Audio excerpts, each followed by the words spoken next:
দেখা যাবে একটুর জন্য মিস।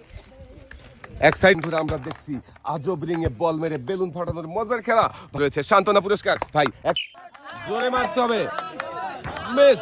ভাই চলে আসেন, রমজান উপলক্ষে রয়েছে 1 কেজি ছোলা, সাথে রয়েছে আরো, জোরে মারবেন, মিস। চলে আসেন এইদিকে ভাই, আর পুরস্কার করে বল মারবেন, দেখা যাবে, মিস। চলে আসেন এইদিকে, এক সাইড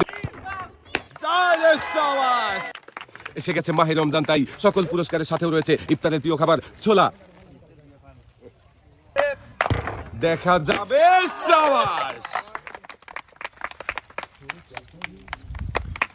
একটু জোরে শট করতে হবে, বলে মারেন দেখি, দেখা যাবে, মিস। ভাই ধরে ছাড়ো 1 কেজি আটা, ভাই টার্গেট করে জোরে মারবেন, মিস। রমজান তাই তো রয়েছে বিশেষ আয়োজন, ইফতারের প্রিয় খাবার এক। শেষের প্রতিযোগীর জন্য সবাই একটা জোরে তালি হবে, দেখা যাবে, মিস। এইদিকে চলে সাথে রয়েছে আরো 1 কেজি আটা।